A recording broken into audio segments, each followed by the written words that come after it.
ಸ್ನೇಹಿತರೆ ನಮಸ್ತೆ. ಬೈಲಲ್ಲಿ ತೋಟ ಮಾಡ್ತಿರೋರು ಅಂದರೆ ಸುತ್ತ ಯಾವುದೂ ತೋಟ ಇರಲ್ಲ, ಖಾಲಿ ಜಾಗ ಇರ್ತದೆ. ಅಂಥ ಕಡೆ ತೋಟ ಮಾಡ್ತಿರೋರು ಬಾರ್ಡ್ರಲ್ಲಿ ತೆಂಗಿನ ಗಿಡಗಳನ್ನ ಹಾಕ್ಕೊಡ್ರಿ. ಯಾಕೆ ಅಂದರೆ ನೇರವಾಗಿ ಬೀಸಿದಂಥ ಗಾಳಿನ ತೆಂಗಿನ ಗಿಡಗಳು ತಡೆಯುತ್ತೆ. ಇದರಿಂದ ಅಡಿಕೆಗೆ ಒಂದು ಪ್ರೊಟೆಕ್ಷನ್ ಇರುತ್ತೆ ಬಾರ್ಡ್ರಲ್ಲಿ. ಅದರಿಂದ ದಯವಿಟ್ಟು ಸುತ್ತ ಎಲ್ಲರೂ ತೆಂಗಿನ ಗಿಡಗಳನ್ನ ಹಾಕ್ಕೊಳ್ಳಿ. ನೋಡಿ, ನಾವು ತೆಂಗಿನ ಗಿಡ ಹಾಕ್ಕೊಂಡಿದ್ದೀವಿ. ಬಟ್ ಇನ್ನೊಂದು ಸೈಡಲ್ಲಿ ನಮಗೆ ಗಿಡಗಳು ಶಾರ್ಟೇಜ್ ಬಂದಿತ್ತು. ಅದರಿಂದ ನಾವು ಗಿಡಗಳನ್ನ ಹಾಕೋದಕ್ಕಾಗಿರಲಿಲ್ಲ. ನಾವು ಈಗ ಗಿಡಗಳನ್ನ ಮತ್ತೆ ರೆಡಿ ಆಗಿದೆ ನಮ್ಮದು. ಅದಕ್ಕೋಸ್ಕರ ಈಗ ಗುಂಡಿ ಜೆಸಿಪಿನಲ್ಲಿ ತೆಗೆಸ್ಕೊಂಡು ಗಿಡಗಳನ್ನ ಇಕ್ಕೋದಕ್ಕೆ ರೆಡಿ ಮಾಡ್ಕೊಂಡಿದ್ದೀವಿ.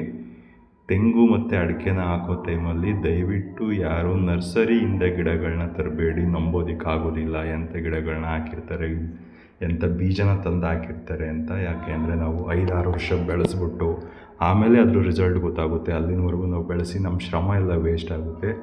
ನೀವು ಸಾಧ್ಯ ಆದರೆ ನೀವು ಗಿಡಗಳನ್ನ ರೆಡಿ ಮಾಡ್ಕೊಳ್ಳಿ. ನಿಮಗೆ ಸಾಧ್ಯ ಆಗಿಲ್ಲ ಅಂದರೆ ಬೇರೆ ಯಾರಾದರೂ ರೈತರು ಬೆಳೆಸಿರ್ತಾರಲ್ಲ ಅಂಥವ್ರ ಕಡೆಯಿಂದ ತೊಗೊಂಬನ್ನಿ. ದಯವಿಟ್ಟು ಯಾರು ನರ್ಸರಿಯಿಂದ ಗಿಡಗಳನ್ನ ತೊಗೊಂಬಂದು ಬೆಳೆಸಬೇಡಿ.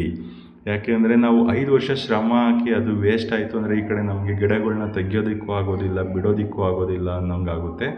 ಅದಕ್ಕೋಸ್ಕರ ನಾವೇ ಗಿಡಗಳನ್ನ ರೆಡಿ ಮಾಡ್ಕೊಂಡ್ವಿ. 1 ವರ್ಷ 2 ವರ್ಷ ಲೇಟ್ ಆಯಿತು ಅಂತ ಪರವಾಗಿಲ್ಲ. ಈಗ ನೋಡಿ, ನಾವು ಈ ಗಿಡಗಳನ್ನ ರೆಡಿ ಮಾಡ್ಕೊಂಡಿದ್ದೀವಿ. ನಮಗೆ ಗಿಡಗಳು ಈಗ ನಾಟಿ ಮಾಡಲಿಕ್ಕೆ ನಮಗೆ ಕರೆಕ್ಟಾಗಿದೆ. ಸೊ ಅದಕ್ಕೆ ಈಗ ಗುಂಡಿಗಳನ್ನೆಲ್ಲ ತೆಗೆಸ್ಕೊಂಡು ರೆಡಿ ಮಾಡಿ ಇಟ್ಕೊಂಡಿದ್ದೀವಿ. ಇದೇ ಥರ ಹೆಚ್ಚಿನ ಮಾಹಿತಿಗಾಗಿ ನನ್ನ ಪೇಜ್ನ ಫಾಲೋ ಮಾಡ್ಕೊಳ್ಳಿ, ಸಬ್ಸ್ಕ್ರೈಬ್ ಮಾಡ್ಕೊಳ್ಳಿ ಯೂಟ್ಯೂಬಲ್ಲಿ ನೋಡ್ತಿರೋರು.